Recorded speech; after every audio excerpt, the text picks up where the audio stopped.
Halo, selamat siang. Perkenalkan, nama saya Daniel Nixon Kaba dengan NIM 2014 3038 02014. Prodi Pendidikan Guru Sekolah Dasar.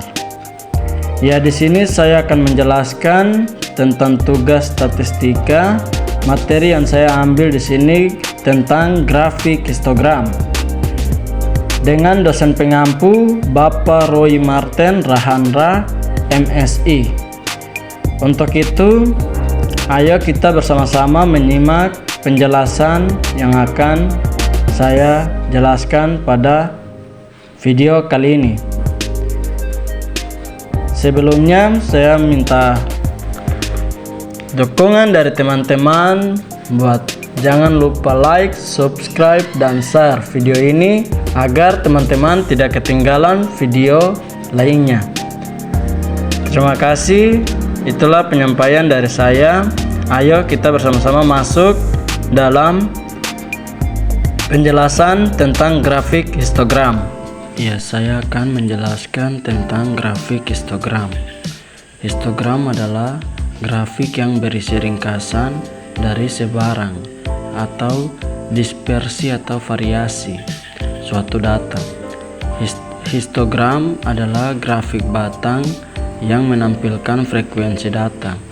Penggunaan grafik histogram telah diaplikasikan secara luas dalam ilmu statistik.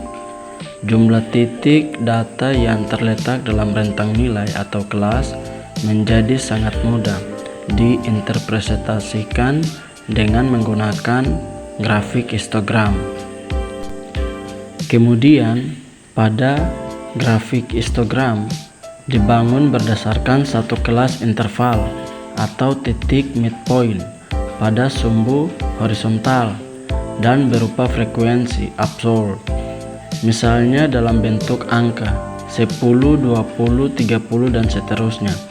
Frekuensi relatif atau persentase dari 10%, 20%, sampai 30% dan seterusnya.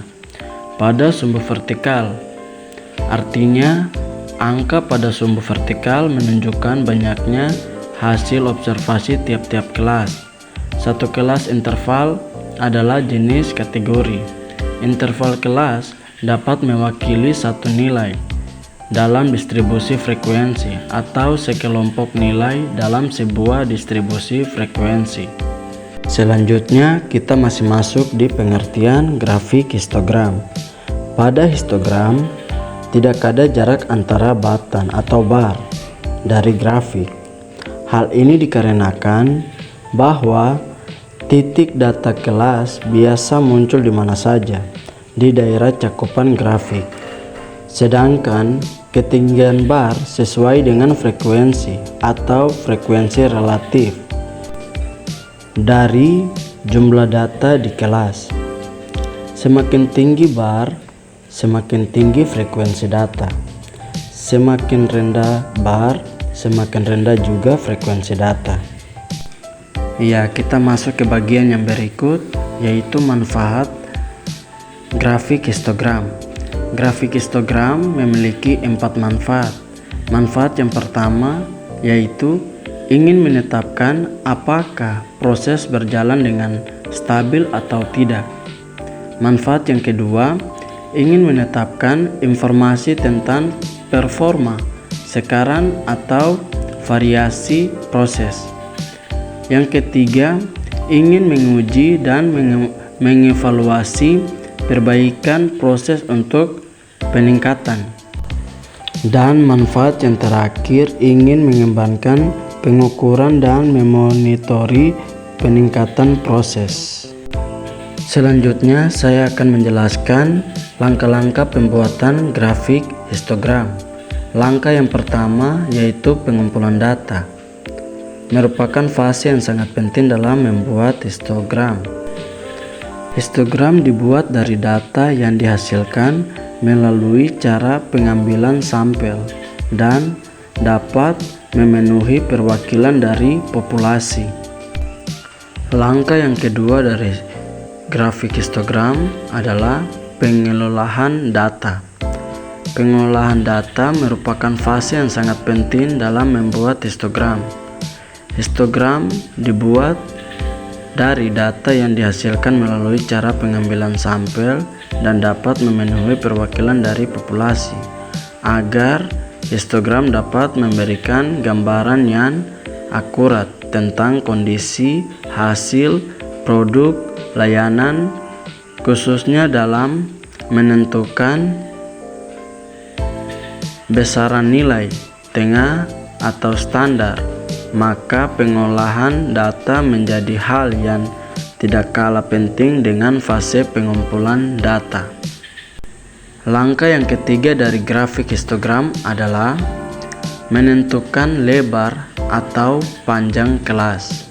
Menentukan lebar atau panjang kelas dengan menggunakan rumus panjang kelas atau P merupakan hasil pembagian nilai rentan dengan banyaknya kelas. Yang berikut langkah keempat dari grafik histogram, yaitu menentukan ujung kelas. Ujung kelas pertama biasanya diambil dari kecil. Kelas berikutnya dihitung dengan cara menjumlahkan ujung bawah kelas. Kemudian ada langkah kelima dan yang keenam. Langkah yang kelima dari grafik histogram yaitu menghitung nilai frekuensi histogram masing-masing kelas. Dan langkah yang terakhir, langkah yang keenam dari pembuatan grafik histogram adalah menggambarkan diagram batan yang biasanya dibuat dalam aplikasi Excel. Ya, itulah penjelasan dari grafik histogram. Kemudian di sini ada gambar grafik histogram. Ini ada contoh gambar grafik histogram. Yang pertama dengan jumlah nilai rata-rata 5,5 itu nilai tertinggi dan nilai terendah 2,5. Ya, kemudian ada inilah gambar grafik histogram yang kedua. Di sini nilai tertinggi terdapat di angka 73 dan nilai terendah terdapat di angka 34. Dan nilai yang sering muncul yaitu terdapat di angka 35. Terima kasih. Itulah penyampaian atau penjelasan yang saya berikan tentang grafik histogram. Semoga bermanfaat kepada teman-teman dan juga bagi kalian yang menonton video ini. Semoga materi ini bermanfaat. Sekian dan terima kasih. Selamat siang.